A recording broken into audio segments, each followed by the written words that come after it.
श्रद्धा भक्ति उत्पन्न हो जाएगी। ऐसी भगवान की कथा है। 7 श्लोक में वंदना किए हैं। कहा 7 ही श्लोक में क्यों वंदना किए, 8 में क्यों नहीं किए, 6 में क्यों नहीं किए, 5 में क्यों नहीं किए? ये भी एक प्रश्न उठता है मन में। 7 ही में क्यों किए, इसका क्या कारण है, इसका क्या मतलब है? तो कहा पहला मतलब समझ लीजिए, पहला कारण समझ लीजिए। रामचरितमानस में 7 कांड हैं, मानो एक एक श्लोक एक एक कांड का प्रतिनिधित्व कर रहा है, इसलिए 7 श्लोक लिखा है। दूसरा कारण, संगीत में 7 स्वर होते हैं, सा रे गा मा पा धा नी सा। तो 7 स्वर संगीत में होते हैं।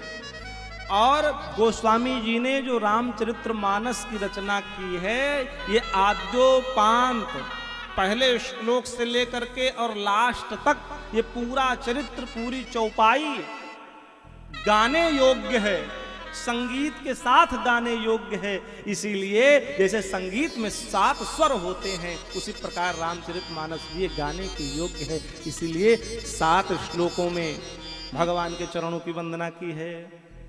7 द्वीप होते हैं, 7 सागर होते हैं।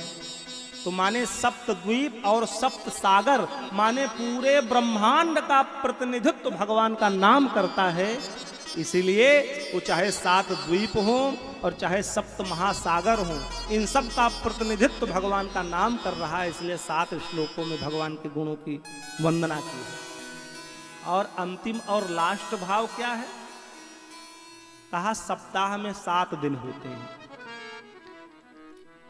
इसीलिए भी गोस्वामी जी ने इन 7 श्लोकों में भगवान के दिव्य चरणों की वंदना की है कि जैसे सप्ताह में 7 दिन है और इसी 7 दिन में किसी न किसी दिन संसार के जीव को, इस संसार को छोड़ के जाना है। इसलिए इस झंझट में न पड़ो, इस धोखे में न पड़ो। कल सुन लेंगे, परसों सुन लेंगे, 7 ही दिन शेष हैं।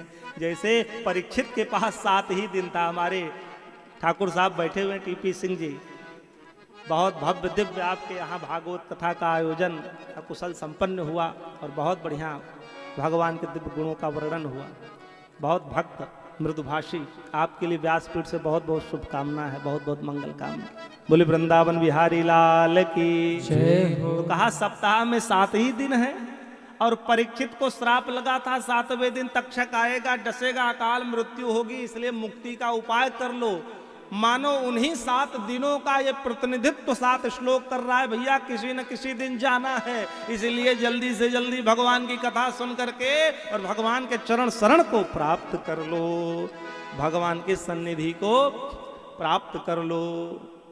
ये अवसर, ये समय बार बार प्राप्त नहीं होगा। 7 कांड का प्रतिनिधित्व कर रहा है। वो 7 कांड कौन कौन से हैं, आइए जरा सा विश्लेषण इस पर भी हम कर लेते हैं। पहला कांड कौन सा है? कहा पहला कांड है बाल कांड। बाल कांड में क्या वर्णन है, क्या चीज है? कहा बाल कांड अवतार कांड है। इसमें भगवान के अवतारों का वर्णन है। भगवान अवतार लेकर के क्यों इस संसार में आते हैं और क्या करके संसार से जाते हैं, इसलिए बाल कांड को अवतार कांड कहा गया है। और दूसरा कांड है अयोध्या कांड। अयोध्या कांड को व्यवहार कांड कहा जाता है। कहा क्यों? कहा पत्नी का पति के साथ कैसा व्यवहार होना चाहिए, अगर इसकी शिक्षा लेना है तो अयोध्या कांड पढ़ो। पुत्र का पिता के प्रति क्या कर्तव्य है, इसकी शिक्षा लेनी है तो अयोध्या कांड पढ़ो। भाई का भाई के प्रति कैसा प्रेम होना चाहिए है? गुरु का शिष्य के प्रति, शिष्य का गुरु के प्रति कैसा स्नेह होना चाहिए, अगर इसकी जानकारी लेना है तो अयोध्या कांड में गोता लगाओ। इसलिए अयोध्या कांड को व्यवहार कांड कहा जाता है। तीसरा कांड कौन सा है? अरण्य कांड। अरण्य कांड को उद्धार कांड कहा जाता है। सबरी का उद्धार, जटायु का उद्धार, सुतीक्ष्ण का उद्धार, इसलिए अरण्य कांड उद्धार कांड है। और किष्किंधा कांड परिवार कांड है। परिवार में जब सब मिल जाता है, सारी संपन्नता आ जाती है, भोग ऐश्वर्य की प्राप्ति हो जाती है, तो संसार का जीव भगवान को भूल जाता है। यही तो हुआ, सुग्रीव को सब कुछ प्राप्त हो गया। पावा राज कोष पुर नारी, सब कुछ भगवान ने दे दिया। स्त्री भी मिल गई, राज संपत्ति भी मिल गई, राजा भी मिल गया। लेकिन हुआ क्या, जैसे सारी सुख सुविधा मिली तैसे भगवान को भूल गया। जब तक सब कुछ था तब तक तो भगवान का भजन कर, जब तक कुछ नहीं था तब तक भगवान का भजन किया। राज्य नहीं था तो भगवान का भजन किया, पत्नी का हरण हो गया तो भगवान को पुकारा, पर्वत पर रहता था, सुनसान जगह पर रहता था, तब तक तो भगवान का स्मरण करता रहा। लेकिन जैसे भगवान ने राज्य भी वापस करा दिया, पत्नी भी मिल गई और राजा भी बन गया, सारी सुख सुविधा से ओतप्रोत हो गया, तैसे भगवान को भूल गया। कहीं ऐसा हमारे साथ भी तो नहीं हो रहा, कहीं हम भी तो सुग्रीव की तरह नहीं भगवान को भूल गए। सारी सुख सुविधा हो गई तो सब कुछ याद रहा, भगवान ही भूल गए। कहीं ऐसा मेरे साथ तो नहीं हो रहा। इसको जांचने के लिए, परखने के लिए किष्किंधा कांड है। और अगला कांड है सुंदर कांड। ये सुंदर कांड परोपकार कांड है। इसमें परोपकार की भावना है। किसी ने हनुमान जी से पूछा, प्रभु ये बताओ राम जी से कौन सा संबंध आपका था, आप बीच में जाके कूद पड़े।